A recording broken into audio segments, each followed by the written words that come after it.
발생했습니다.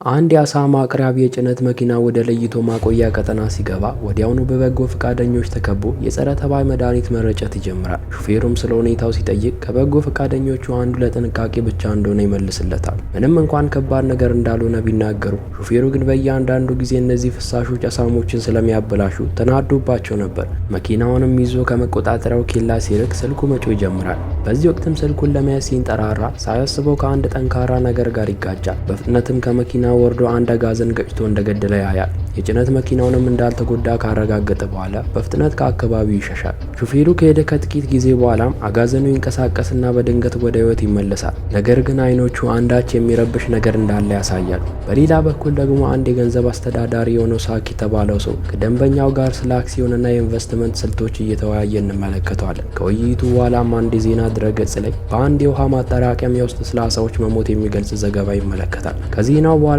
ሳክ ወዲያውኑ ረዳቱ ኪምን ጠርቶት የኬሚካል ኩባንያ ሁሉንም አክሲዮኖች እንዲሸጥ ያዛል። ይሁን እንጂ ኪም በዚህ ተደናግጦ ይህ ውሳኔ ከፍተኛ የገበያ ኪሳራ ሊያስከትል እንደሚችል ሀሳቡን ይነግረዋል። ነገር ግን ሳክ የተባለውን ብቻ እንዲያደርግ አዞት ይሸኘዋል። ከስራው በኋላም በአፓርታማው የመኪና ማቆያ ቦታ ሳክ ከቀድሞ ሚስቱ ጋር ስለ ልጃቸው ሱየን የአሳዳጊነት ጉዳይ ሲጨቃጨቅ እንመለከተዋለን። ሚስቱም ባለበት የስራው ጫና ምክንያት ሊንከባከባት እንደማይችል በመናገር ለልደቷ እንኳን ወደ እሷ እንዲያመጣ ትጠይቀዋለች። ባለበት የስራ ሁኔታ የተቸገረው ሳክም ለጥያቄዋ ምንም ምላሽ ሳይሰጥ ስልኩን ይዘጋዋል። ከእናትና ከልጁ ጋር ወደሚኖርበት ቤት ከደረሰ በኋላ የልጁ ክፍል ውስጥ ሲገባ ሱየን ከእናቷ ጋር በድብቅ እያወራች ያገኛታል። ሱየንም ነገ ልደቷን ከእሷ ጋር ማክበር እንደምትፈልግ እየተናገረች ነበር።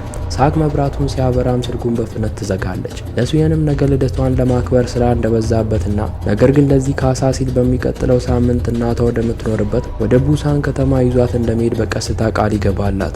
ይሁን እንጂ ሱየን አሁንም እንደተናደደችበት ይመለከትና ስሜቷን ለመቀየር በማሰብ ሳክ የልደት ስጦታ ይሰጣታል። በሚያስገርም ሁኔታ ግን የሰጣት ስጦታ ባለፈው ዓመት ከሰጣት ጋር የሚመሳሰል ነበር።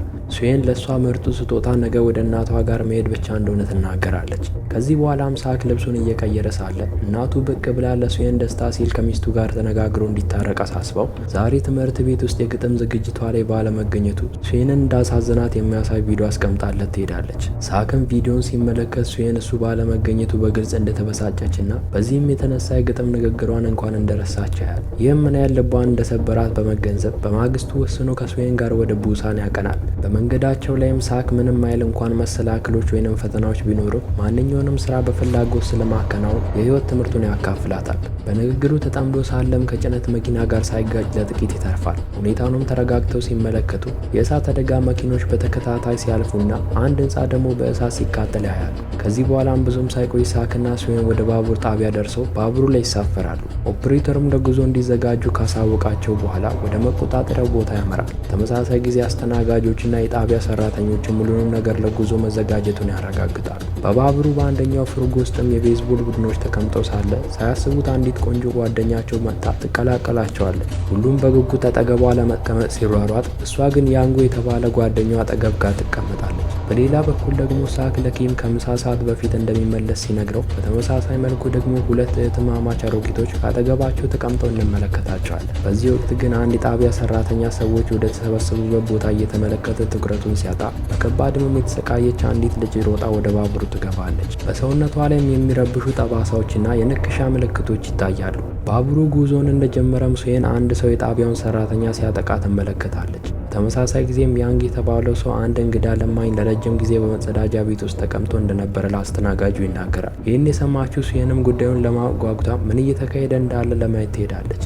ሲታይም ለማኙ በጣም እንግዳ ይመስላል። በተጨማሪም የመግቢያ ትኬት ስላልነበረው አስተናጋጁ እንዲወጣ ጥብቆ ይጠይቃል። ለማኙ ግን ሁሉም ይሞታሉ የሚል ቃል ብቻ እየተናገረ ቁጭ ይላል። ማስጠንቀቂያውን ችላ በማለቱም ያንግ በሚቀጥለው ማቆሚያ እንዲያስወጡት ለአስተናጋጆቹ ይናገራል። ሱየን ግን እንዲህ እንዳያደርጉ ትማጸናቸዋለች። በሌላ በኩል ደግሞ ቀደም ሲል የቆሰለችው ልጅ በባቡር ውስጥ በህመም ስትሰቃይ እንመለከታለን። በተመሳሳይ ጊዜም ሱየን ወደ መጸዳጃ ቤት ስትሄድ ሳንግ ከተባለ ከአንድ ወጠምሻ ጋር ትገናኛለች። ሳንግም ነፍሰ ጡር ሚስቱ ውስጥ እንዳለችና ትንሽ ተጨማሪ ጊዜ እንደሚያስፈልጋት ጠቅሶ በትህትና ሌላኛውን መጸዳጃ ቤት እንድትጠቀም ይጠይቃታል። አንዲት ሴት አስተናጋጅም የተጎዳችውን ልጅ መሬት ላይ ስትንፈራፈር አግኝታ የህክምና ሰራተኞችን መጣራት ትጀምራለች። ነገር ግን በድንገት ልጅቷ በአንዴ ጸጥ ብላ ትቀራለች። ወደ ሱየን ስንመለስ ደግሞ ወደ ሌላኛው መጸዳጃ ቤት ከገባች በኋላ ሳክ ኪም በተደወለ ጥሪ ምክንያት ይነቃል። እናም ሱየን ከመቀመጫዋ እንደጠፋችም ያስተውላል። ኪምም ሀገሪቱ በአስገራሚ ሁከት ተበታትና በከፍተኛ ትርምስ ውስጥ እንዳለች ይነግረዋል። ሳክም ጥሪውን ዘግቶ በፍጥነት ሱየንን ለመፈለግ ሲሄድ ተሳፋሪዎቹ በዜናው ላይ የሚረበሽ ክስተቶችን በጭንቀት ሲመለከቱ እናያቸዋለን። በሌላ በኩል ደግሞ ሴቷ አስተናጋጅ ዋናውን አስተናጋጅ እየጠራችው ሳለ በድንገት የቆሰለችው ልጅ ከወደቀችበት ትነሳለች። በሚያስደንቅ መልኩም ልጅቷ ሙሉ በሙሉ ወደ ዞምቢነት ተለውጣለች። እናም ማጥቃቷን ትያያዘዋለች። ዋና አስተናጋጅም ወደ ሴቲቷ አስተናጋጅ እየሮጠ ሲሄድ ልጅቷ በአስተናጋጇ አንገት ላይ ተጠምጥማ እየነከሰቻት ወደ ቤዝቦል ቡድኖቹ ፍርጎ ትገባለች። ከዚያም ውስጥ ያሉ ልጆችን ማጥቃት ትጀምራለች። እንዲህ እያለ መላው ፍርጎ ወደ ትርምስ ይለወጣል። ግርግሩንም ሰምታ ሱየን ከመታጠቢያ ቤቱ ስትወጣ ሳክም አንዲት ሴት ዋና አስተናጋጁን በጭካኔ ስትበላ ይመለከታል። በሰከንዶች ውስጥም እሱም ወደ አውሬነት ተለውጦ አይኖቹን ወደ ሳክ ያዞራል። ሳክም ከሱ በፊት የነበረችው ሱየንን ከያዛት በኋላ ዞምቢዎቹ ያለ እረፍት ፉርጎን በደም ሲያጥለቀልቁና በባቡር ውስጥ ማሳደዳቸውን ይያዙታል። እየጨመረ የመጣውን ትርምስ ሲመለከትም ሳንግ ሚስቱ ሶንግን በቶሎ ከመታጠቢያ እንድትወጣ ይጠይቃታል።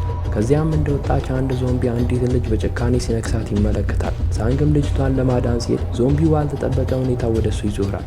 ይህን እድልን በመጠቀም ሳክ ወደሚቀጥለው ፍርጎ ሮጦ ይገባል። ከብዙ ትግል በኋላም ሳንግ ዞምቢውን መጸዳጃ ቤት ውስጥ አስገብቶት ይቆልፍበታል። ነገር ግን የተነከሰችው ልጅቷን ብዙም ሳይቆይ ወደ ዞምቢነት ትለወጣለች። ሳንግም ሚስቱን እንድትሮጥ ከነገራት በኋላ አዲስ የተለወጠችውን ልጅና ሌሎች ዞምቢዎችን ወደ እሱ ማሳደዳቸውን ይያዛሉ። በሌላ በኩል ደግሞ ከዞምቢዎቹ የሸሹ ሰዎች ተደናግጠው ተሰብስበው እንመለከታቸዋለን። በዚህ ወቅትም ሳንግ የሚከተላቸውን የመጨረሻ ዞምቢ በጭካኔ ከመታው በኋላ ወደ ጤነኞቹ ሰዎች ተቀላቅለው በሩን ይዘጉታል። ሳክም ዞምቢዎቹ ሰው ሲያዩ ብቻ እንደሚያጠቁና በሩን እንዴት እንደሚከፍቱ እንደማያውቁ በማስተዋል በሩን መጫናቸውን እንዲያቆሙ ይነግራቸዋል። ሶንግም ቀልጠፍ ብላ በሩን በእርጥብ ጋዜጣ ስትሸፍን ዞምቢዎቹ ይረጋጋሉ። ከዚህ በኋላም ኦፕሬተሩ ባቡሩን በመጨረሻ ጣቢያ እንደሚያቆም ለተሳፋሪዎቹ ያሳስባል። ያንግ ግን መልሶ በመነጋገሪያው በኩል የባቡሩን አሳዛኝ ሁኔታ ለኦፕሬተሩ ነግሮት ዞምቢዎቹ በማንኛውም ጊዜ ሊያጠቁ ስለሚችሉ ቀደም ብሎ እንዲያቆም አጥብቆ ይጠይቀዋል። ነገር ግን ኦፕሬተሩ የተሳፋሪዎችን ደህንነት ለመጠበቅ የቁጥጥር ማዕከል ትዕዛዝ መሆኑን ብቻ ያስረዳል። በምላሹ ግራ የተጋቡ ተሳፋሪዎችም ውጪውን ሲመለከቱ ጣቢያው ሙሉ በሙሉ በትርምስ ውስጥ እንዳለና ግዙፍ የዞምቢዎች ስብስብ አቅመቢስ የሆኑ ህዝቦችን ሲበሉ ይመለከታሉ። በሌላ በኩል ደግሞ ዘጋቢዎችን በአገር አቀፍ ደረጃ ስለተከሰተው ወረርሽኝ ዜና ማሰራጨታቸውን ይያያዙታል። ይህም አገሪቷን ወደ አደገኛ ትርምስ ውስጥ ስለጣለ መንግስት ዋና ዋና ከተሞች እንዲዘጉ ያደርጋል። ተመሳሳይ መልኩም አሰቃቂ የቪዲዮ ቀረጻዎች በማህበራዊ ሚዲያ በመሰራጨት ቫይራል ይወጣሉ። ከዚህም የተነሳ መንግስት ቀውሱን እስኪቆጣጠር ድረስ ዜጎችን ቤታቸው እንዲቆዩ እያሳሰበ የአስቸኳይ ጊዜ አዋጁን ያውጃል። በኋላም ሳክ እናቱ ደውላለት በፍርሃት እየተንቀጠቀጠች ስታወራው ያዳምጣል። መጀመሪያ ላይም ስለ እሱና ስለ ሱየን ደህንነት ጠይቀው ከሚስቱ ጋር ተገናኝቶ ልጃቸውን እንዲንከባከብ ቃል እንዲገባለት ታደርጋለች። ይህን ባለችበት ቅጽበትም ድምጿ እየደከመ መጥቶ በድንገት የሚረብሽ ጩኸት ሲሰማ ሳክም እሷም ለወረርሽኙ ሰለባ እንደሆነች ይገነዘባል። ሱየንም ስለተከሰተው ነገር አጥብቃ ትጠይቀዋለች። ነገር ግን ይህን ልብ የሚሰብር እውነታ ከሱየን ይደብቃል። በሩን በትክክል ከዘጉ በኋላም ተሳፋሪዎቹ ወደሚቀጥለው ፍርጎ መሸጋገር ይጀምራሉ። በዚህም ዓለም ሱየን እናቷ ከደወለች እንደቆየ ስትናገር ሳክም አንድ ቦታ ላይ አስቀምጧት ራሱ ለመደወል ይሞክራል። ከጥቂት ጉዞ በኋላም የባቡር ኦፕሬተር ባቡሩን ወታደራዊ ኃይል ሁሉም ሰው በሰላም ወደ ቤቱ መመለሱን ለማረጋገጥ ወደ ተሰማራበት ፔጁን በተባለች ከተማ ላይ እንደሚያቆም ያስታውቃል። በዚህ መሃልም ያንግ በስልክ ደህንነታቸው ስለተጠበቁ ከተማዎች ሲያወራ ሳክ ያዳምጣል። እናም እየሄዱበት ያለው ፔጁን ከተማ ከእነዚህ ውስጥ አንዱ እንዳልሆነ ይረዳል። በዚህ ወቅትም ልጁን እዚሁ እንድትቆይ ነግሯት ስልክ ለመደወል ወደ ሌላኛው ፍርጎ ሲያመራ ሳንግ ሱየንን ስለ አባቷ ስራ ይጠይቃታል። እሷም መልሳ የገንዘብ አስተዳዳሪ መሆኑን ትጠቅሳለች። ሳንግ እንዲህ አይነቱ ስራ የስግብግብ ሰዎች ስራ ነው ብሎ ነው የሚያምነው። በሌላ በኩል ደግሞ ሳክ ለእርዳታ ወደ አንደኛው ደንበኛ ጋር ሲደውል ደንበኛው ፔጁን በወታደራዊ ቁጥጥር ስር እንደሆነና ሁሉም ተሳፋሪዎች ሲደርሱ በለይቶ ማቆያ እንደሚገቡ ያስጠነቅቀዋል።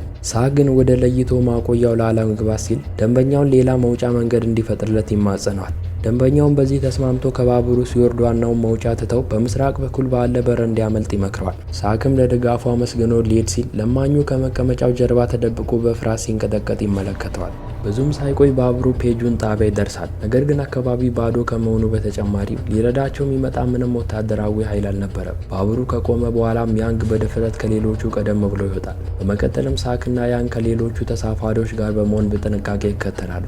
የተቀሩት የቤዝቦል ቡድኖችም ከሌላኛው ፍርጎ በጥንቃቄ ይወጣሉ። የባቡሩ ኦፕሬተር እና አንድ አስተናጋጅም የተከሰተውን ነገር ሲያጣሩ በዞምቢ የተሞላውን ባቡር ይመለከታሉ። ያንግም በፍጥነት ወደ ኦፕሬተሩ ጋር በመሄድ የዞምቢውን ፍርጎ እንዲያላቅቅና በቀጥታ ወደ ቡሳን ወደ ተባለች ከተማ እንዲሄድ ያሳስበዋል። ይሁን እንጂ ኦፕሬተሩ በቁጥጥር ማዕከሉ ትዕዛዝ ብቻ እንደሚመራ በመግለጽ ያን ከማድረግ ያመነታል። ያንግም መልሶ ፔጁን ሙሉ በሙሉ በለይቶ ማቆያ ውስጥ እንዳለችና ቡሳን ብቸኛ አስተማማኝ አማራጭ መሆኑን የሚያሳይ የውስጥ መረጃ እንዳለው አጥብቆ ይናገራል። በዚህ ጊዜ ግን ኦፕሬተሩ ወታደራዊ ኃይሉ ባለመኖሩ ያን ለማድረግ ይስማማል። ይህም የሆነው ግን ምንም እንኳን ያንግ ባይስማማም ሁሉም ተሳፋሪዎች ተመልሰው እስኪመጡ መጠበቅ አለባቸው። ይህ በእንዲህ እንዳለ ሌሎች ተሳፋሪዎች ወደ ዋናው አደባባይ ወደሚወስደው ጣቢያ በኩል ሲያልፉ ሳክ በራስ ወዳድነት ሱየንን ብቻ ይዟት ወደ ምስራቅ አቅጣጫ ያመራሉ። ሱየን ግን ብቻዋን መገንጠሏን ትጠራጠራለች። በዚህ ወቅትም ለማኙ እየተከተላቸው እንዳለ ያስተውላሉ። እናም አብሯቸው እንዲመጣ አጥብቆ ይጠይቃል። ይህ መንገድ ብቸኛው የመዳን እድላቸው እንደሆነና ሌሎች ደግሞ ወደ ለይቶ ማቆያ እንደሚገቡ የሳክን ጥሪ እንደሰማ ይጠቅሳል። ሱየን ግን ሌሎችንም ጭምር መርዳት እንዳለባቸው ትከራከራለች። ነገር ግን ሳክ ያቆማትና በራሳቸው ሕልውና ላይ ብቻ ማተኮር እንዳለባቸው አጥብቆ ቢነግራትም ሱየን ግን ራስ ወዳድ ነህ ብላ እየጠራችው ሚስቱንም የፈታት በዚህ ባህሪው እንደሆነ በድፍረት ትናገራለች። በሌላ በኩል ደግሞ ተሳፋሪዎቹ ወደ ዋናው አደባባይ ሲጠጉ ሳንግ የጣቢያውን ሁኔታ አጠራጣሪ ሆኖ ያገኘዋል። በዚህ በኩል ደግሞ ለማኙ አንድ ወታደራዊ መኮንን አይቶ ወደ እሱ እየሮጠ ሲያመራ ሳክም ሱየንን እዚሁ እንድትጠብቀው አሳውቋት ተከትሎት ይሮጣል። ይህ በእንዲህ እንዳለ ተሳፋሪዎቹ መውጫ ጋር ሲደርሱ መላው ወታደራዊ ኃይል ወደ ዞምቢነት መለወጡን ተመልክተው ይደነግጣሉ። በዚህም ግርግር ተፈጥሮ ዞምቢዎቹ አንዱን ተሳፋሪ ከሌላው እየለዩ ያጠቋቸው ጀመር። በትርምሱ መካከልም ሳንግ ሚስቱን ወደ ሌላኛው ሊፍት አሻግሯት ከአውሬዎቹ ንክሻ ያመልጣሉ። ወደ ሳክ ስንመለስ ደግሞ ደንበኛው ደውሎለት መላው ጣቢያ ትርምስ ውስጥ እንደገባ ያስጠነቅቀዋል። ተመሳሳይ ጊዜ ደግሞ ወደ እነሱ እየመጣ የነበረው መኮንን በድንገት በዞምቢዎች መጠቃት ይጀምራል። በዚህ ጊዜም ሳክ በፍርሃት ተደናግጦ ወደ ሱየን ሲገሰግስ፣ ነገር ግን ቀደም ብሎም አንድ ዞምቢ ሱየን አጠገብ ደርሶ ነበር።